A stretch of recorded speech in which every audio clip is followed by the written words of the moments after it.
আশা করি আপনাদের কাছে এই গরমে আর এই তালের শ্বাস থাকা সিজন পর্যন্ত আপনারা বাসায় একটা ট্রাই করেন, দেখেন খেতে কি মজা লাগে। আসসালামু আলাইকুম ভিউয়ার্স, খুবই কলিজা ঠান্ডা করে একটা ডেজার্ট নিয়ে হাজির হয়েছি, আর সেটা হচ্ছিল তাল শাঁস দিয়ে আমি খুব মজা করে একটা ডেজার্ট বানিয়ে দেখিয়ে দেবো। আর সেটা কত সহজেই বানানো যায় আমি সেটা আপনাদের সাথে আজকে শেয়ার করব। আর এই তাল শাঁসের এই ডেজার্টটা আমি তৈরি করব সাবুদানা, দুধ আর তাল শাঁস আর কনডেন্স মিল্ক দিয়ে। তার আগে আমি তাল শাঁসগুলোকে অনেক সুন্দর করে দেখেন ছুলে নিচ্ছি একটা চামচ দিয়ে। তাল শাঁসের উপরে যে এই যে একটা আবরণ আছে, এই আবরণটাকে ফেলে দিচ্ছি, কারণ এটা না ফেলে দিলে পরা ডেজার্টটা খেতে কিন্তু বেশি ভালো লাগবে না। তো ভিউয়ার্স দেখেন একে একে আমি সবগুলো তাল শাঁসটা ছুলে নিয়েছি, দেখেন কত সুন্দর একদম ক্লিন করে। এখন আমি এই শাকগুলোকে কত সুন্দর করে কেটে নিয়ে সেটি দেখিয়ে দিচ্ছি। একদম আমি ছোট ছোট করে এইভাবে ফার্স্টে এইভাবে করে নিয়ে একদম ছোট ছোট করে কেটে নিচ্ছি। তো ভিউয়ার্স দেখেন আমি কত সুন্দর করে কেটে নিয়েছি তাল শাঁসগুলো। এখন আমি মূল প্রসেসিং এ চলে যাই। তো আমি সাবুদানা গুলোকে সুন্দর করে খুব ভালো করে সিদ্ধ করে পানির মধ্যে রেখেছিলাম, দেখেন কত বড় বড় এক একটা দানা হয়ে গিয়েছে।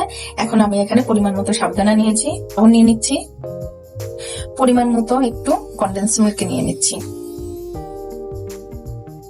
কনডেন্স মিল্ক লাগবে না, আমার যতটুকু প্রয়োজন ঠিক ততটুকুই নিয়ে নিয়েছি।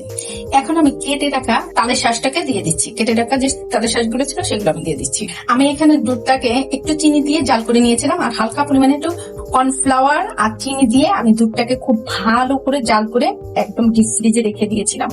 এখন আমি সমস্ত উপকরণ দিয়ে খুব ভালো করে একদম মিক্সড করে নিব।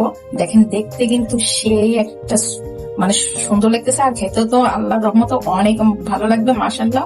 যেহেতু এখন অ্যাভেলেবেল তাল পাওয়া যায়, আমরা কিন্তু এই তালের শাঁসটা দিয়ে কিন্তু খুব মজা করে এরকম সাবধানে একটা ডেজার্ট তৈরি করে খেতে পারি।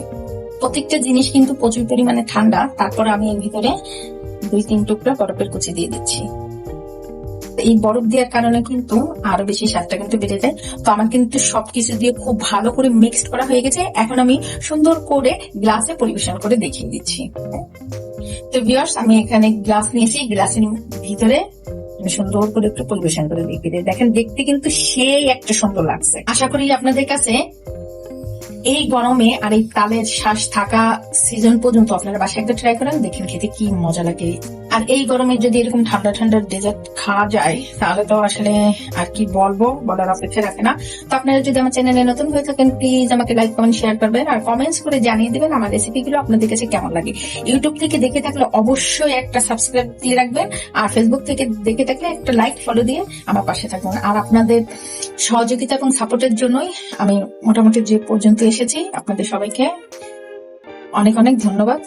তো ভিউয়ার্স তৈরি হয়ে গেল আমার তাল শাঁস দিয়ে খুব মজার একটা সাবুদানার ডেজার্ট। এই পর্যন্ত ভালো থাকবেন, সুস্থ থাকবেন, নতুন নতুন রেসিপি নিয়ে আবার সামনে হাজির হবো। আর ডেজার্টটা কিন্তু খুবই মজার হয়েছে, খুবই মজা হয়েছে। আল্লাহ হাফেজ।